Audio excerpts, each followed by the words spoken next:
Discuss about electric fields due to a uniformly charged ring. Suppose करो ये uniformly charged ring है आपकी, ये ring है means uniformly एक समान रूप से क्या है, charged है. ये क्या charged है, जिसकी रेडियस क्या है आपकी r रेडियस है. ये यूनिफॉर्मली चार्ज्ड रिंग है जिसकी रेडियस क्या है r है. इस पर q चार्ज डिस्ट्रीब्यूट हुआ है, इस रिंग पर q चार्ज डिस्ट्रीब्यूट है और इसकी लीनियर चार्ज डेंसिटी सपोज क्या है आपकी लैम्डा है. तो हमें क्या करना है बच्चों, electric fields due to uniformly charged ring along the axis. इस चार्ज्ड रिंग के कारण इसकी एक्सिस पर हमें इलेक्ट्रिक फील्ड इंटेंसिटी फाइंड करनी है.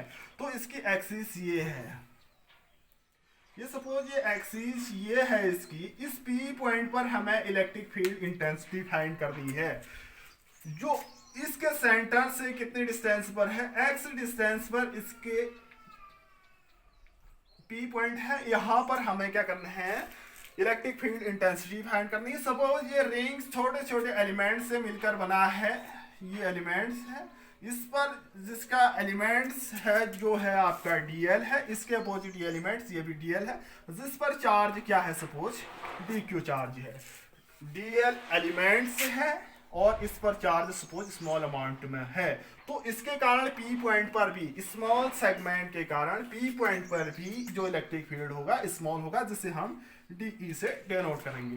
तो इसके कारण P पॉइंट पर क्या होगा, ये DE क्या है इलेक्ट्रिक फील्ड होगा DE. ऐसे इसके कारण भी निकाल, सपोज ये एंगल थीटा है, ये सपोज ये भी मैं थीटा के लिख दे रहा हूं, ये थीटा है तो ये थीटा है, ये एक्सिस है इसकी. तो इस एलिमेंट सेगमेंट के कारण हमें अभी निकालना है. तो ये क्या होगा आपका ये, तो इस एलिमेंट सेगमेंट के कारण भी हमें निकालना है. सेम एलिमेंट सेगमेंट ले रखा है जिस पर चार्ज dq है, ये थीटा है तो ये भी क्या होगा आपका थीटा है, ये de होगा. अब देखिए बच्चों यहां पर क्या है, जो de है ये दोनों क्या है वेक्टर क्वांटिटी है. इसको हम कंपोनेंट्स में डिवाइड कर सकते हैं, वर्टिकल और हॉरिजॉन्टल. देखो इस d का हॉरिजॉन्टल कंपोनेंट्स ये होगा de cos थीटा, ये वाला de cos थीटा ये होगा. इसका वर्टिकल कंपोनेंट्स ये होगा vertically downward de sin theta. इसका अपवर्ड कंपोनेंट्स मींस इसका तो ये क्या होगा आपका, इसका तो वर्टिकल्स कंपोनेंट्स ये होगा, हॉरिजॉन्टल यही होगा de cos थीटा ही होगा, और इसका वर्टिकल कंपोनेंट ऐसे होगा de sin थीटा. देखो बच्चों ये सर्कुलर रिंग है, ये यूनिफॉर्मली चार्ज है, इस पर चार्ज q है, लैम्डा क्या है, इस पर लीनियर चार्ज डेंसिटी है. इसमें हमने छोटे से सेगमेंट के कारण इलेक्ट्रिक फील्ड इंटेंसिटी फाइंड करी, जो छोटा सा सेगमेंट dl जिसके कारण इलेक्ट्रिक फील्ड इंटेंसिटी de है. इस de को हमने कंपोनेंट्स में डिवाइड किया तो इस टाइप की कंडीशन आई. देखिए अब देखो इस P पॉइंट पर दोनों लाइन सेगमेंट के कारण इलेक्ट्रिक फील्ड जो इंटेंसिटी थी वर्टिकल कंपोनेंट दोनों एक दूसरे के अपोजिट है. d sin theta P point पर देखेंगे, d sin थीटा ऊपर की ओर, d sin थीटा नीचे की ओर. ये वर्टिकली अपवर्ड, ये वर्टिकली डाउनवर्ड डायरेक्शंस. मैग्नीट्यूड और एम्पलीट्यूड सेम है, बशर्ते उसकी डायरेक्शन अलग अलग है तो एक दूसरे को क्या करेंगे कैंसिल आउट करेंगे. तो इसका वर्टिकल कंपोनेंट्स हमेशा जीरो होगा, चाहे इसकी बात करें यहां पर की बात करें, खाली हॉरिजॉन्टल कंपोनेंट ही मिलेगा. जो स्मॉल सेगमेंट के कारण जो भी इलेक्ट्रिक फील्ड मिलेगा in terms of horizontal component में मिलेगा. टोटल फाइंड करने के लिए हम क्या करते हैं, समीशन फाइंड करते हैं. तो E इज इक्वल टू क्या होगा आपका integration de cos theta. Suppose ये OPA है, यहां पर हम पाइथागोरस थ्योरम लगाते हैं. ये A है, ये O है, ये P है, तो यहां पर हम पाइथागोरस थ्योरम लगाते हैं. ये R है, ये X है, ये R है, X है, ये hypotenuse square equal to perpendicular square plus base square. तो AP equal to A dash. देखो AP इसको नोट करते जाए बच्चों में, AP equal to AP dash is equal to ये होगा आपका R square plus X square. इस ट्रायंगल में हमने क्या यूज किया, पाइथागोरस थ्योरम किया, hypotenuse square equal to perpendicular square plus base square का यूज किया, AP equal to AP dash equal to R square plus ये हुआ। इसके बाद हम देखते हैं cos थीटा की वैल्यू फाइंड कर रहे हैं। ये तो है cos थीटा, cos थीटा को हम फाइंड करना चाह रहे हैं। तो cos थीटा क्या होता है, इस ट्रायंगल की बात कर रहे हैं, ट्रायंगल्स AOP। cos थीटा है थीटा के लिए परपेंडिकुलर, ये बेस ये hypotenuse. cos theta equal to हो गया base upon perpendicular, sorry base upon hypotenuse. Base क्या है x, हाइपोटेन्यूस है आपका square root of R square plus x square. ये क्या है आपकी cos थीटा की वैल्यू है। यहाँ पर e कैसे फाइंड करते हैं, e हम पहले वाली डेरिवेशन में सॉल्व कर चुके हैं। e की value due to a point charge के कारण e इज इक्वल टू आता है आपका 1/4 pi epsilon nought q upon are square, q upon are square. मैं इसको k लिख सकता हूँ थोड़ा शॉर्ट करने के लिए, k into Q upon are square. ये क्या होता है, electric field intensity due to a point charge, हम पहले वाले डेरिवेशन में शो कर चुके हैं। तो यहां पर क्या होगा, E इज इक्वल टू ये K इंटू Q की जगह dQ होगा, क्योंकि dQ के कारण स्मॉल अमाउंट में क्या हो रहा है, इलेक्ट्रिक फील्ड इंटेंसिटी फाइंड हो रही है, dQ अपॉन आर स्क्वायर, इसका स्क्वायर, AP का स्क्वायर, AP क्या है square root of R square plus x square, AP क्या है are square plus x square. तो AP का स्क्वायर होगा तो इसका स्क्वायर रूट हटेगा, तो ये सीधे से सीधे बच जाएगा R square plus x square into cos theta की वैल्यू हम रख सकते हैं। कॉस थीटा की वैल्यू क्या है, into X upon square root of R square plus x square. देखो के कांस्टेंट है जिसकी value 9 into 10 to the power 9 होती है। इसके अलावा एक्स देखेंगे, एक्स क्या है, एक्स सर्कुलर रिंग से जिस पॉइंट तक हमें, जिस पॉइंट पर इलेक्ट्रिक फील्ड इंटेंसिटी फाइंड कर रहे हैं वहां तक की डिस्टेंस है, एक कांस्टेंट क्वांटिटी है। आर क्या है, radius of the circular ring है, ये भी क्या है आपका कांस्टेंट है। के तो ऑलरेडी कांस्टेंट है, के एक्स कांस्टेंट किया हमने। और देखो नीचे डिनोमिनेटर कांस्टेंट है, तो यहां पर होगा आपका r square plus x square. देखो इसकी पावर 1 है, इसकी पावर 1/2 है, तो टोटल क्या हो जाएगी 3/2। ये हो जाएगा आपका इंटीग्रेशन dq। अब देखो यहां पर dq क्या होगा, इक्वेशन x मान लेता हूं। हम एक चीज थोड़ी देर पहले वाले वीडियो में हम पढ़ चुके थे, linear charge density. Linear charge density होती है चार्ज पर यूनिट लेंथ। तो लीनियर चार्ज डेंसिटी लैम्डा है, चार्ज कितना है dq है स्मॉल लेंथ पर।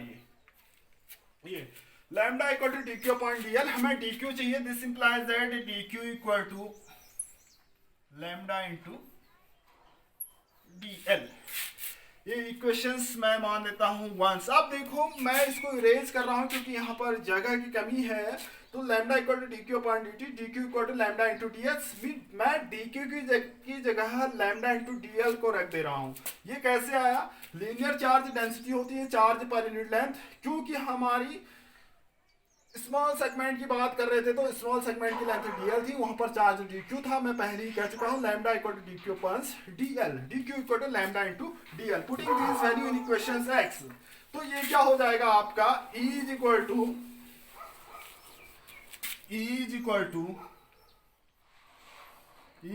kx, dq की जगह मैं लैम्डा इंटू dl रख रहा हूं अपॉन इसके नीचे है are square plus x square की पावर 3/2। अब देखिए लैम्डा क्या है, लीनियर चार्ज डेंसिटी है, इसको हम बाहर लिख सकते हैं। बाहर लिखेंगे तो क्या होगा आपका, लैम्डा बाहर लिखेंगे तो k x lambda integration dl upon are square plus x square की पावर 3/2। अब देखिए dl क्या होगा, dl क्या है, छोटा सा लाइन सेगमेंट है।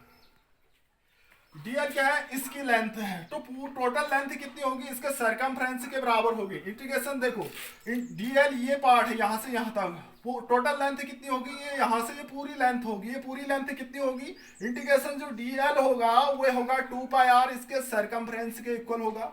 Integration dl equal to 2πr। मैं putting this value in equations इसमें, तो ये क्या हो जाएगा आपका k x lambda into 2 pi upon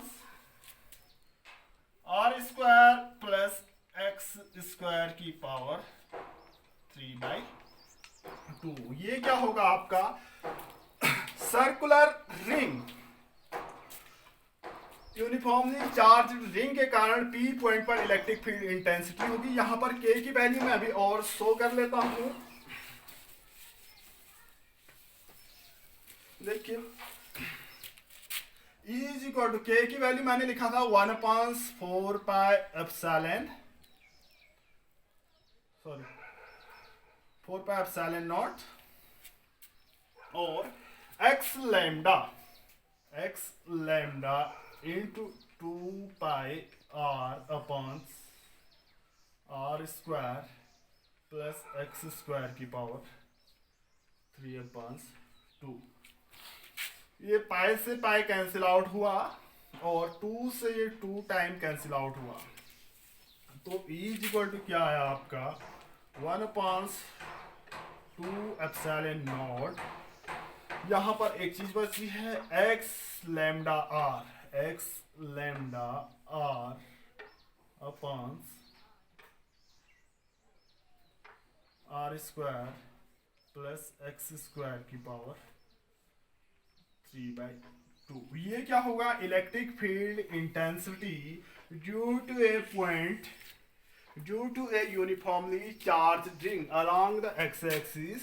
epsilon naught क्या है permittivity of free space, x क्या है उस रिंग से जिस पॉइंट पर हमें इलेक्ट्रिक फील्ड इंटेंसिटी फाइंड करनी है वो डिस्टेंस है, लैम्डा क्या है लीनियर चार्ज डेंसिटी है, आर क्या है उस रिंग का रेडियस है।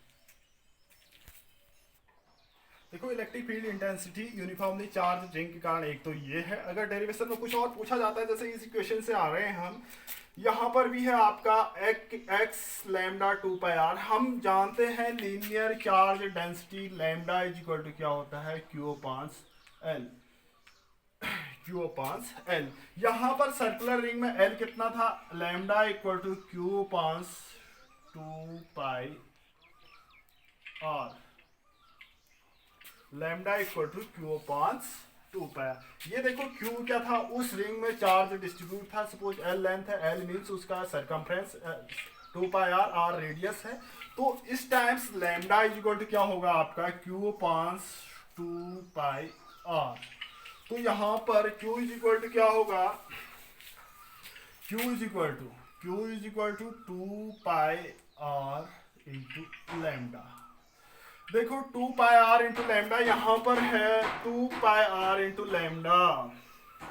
Putting this value in this equations x, इसकी बात करते हैं तो लैम्डा 2 पाई आर की जगह मैं Q लिख सकता हूं। Q क्या है उस रिंग में चार्ज डिस्ट्रीब्यूट हुआ है, तो E is equal to k x 2 pi lambda की जगह मैं Q रख दे रहा हूं upon are square plus x square की पावर 3/2। तो ये क्या है पुटिंग के की वैल्यू भी रख देता हूं 1/4 पाई एप्सिलॉन नॉट रख देता हूं के की वैल्यू, और पूरी ये बन जाती है E is equal to 1/4 pi epsilon naught k की वैल्यू एक्स क्यू या q x upon are square plus x square की पावर 3/2। देखो के की वैल्यू ये रख दी मैंने होती है। देखो यहाँ पर ये epsilon not absolute permittivity of free space, यानी रिंग से एक्स एक्सिस तक की डिस्टेंस के बीच जो स्पेस है उसकी परमिटिविटी। एक्स क्या है रिंग से जिस पॉइंट तक हमें इलेक्ट्रिक फील्ड इंटेंसिटी फाइंड करनी है वो डिस्टेंस है। क्यू क्या है उस रिंग के अलोंग लेंथ के अलोंग चार्ज डिस्ट्रीब्यूशन है। आर क्या है ये उस रिंग का रेडियस है। ये क्या है बच्चों electric field intensity due to a uniformly charged ring के कारण उसकी एक्सिस में मींस रिंग से एक्स डिस्टेंस पर जिसकी रेडियस आर है, ये आपका है electric field intensity due to a uniformly charged ring along the x axis पूछा जाता है आपसे, और बहुत ज़्यादा इंपॉर्टेंट भी है। इसके साथ ही ये टॉपिक कंप्लीट होता है।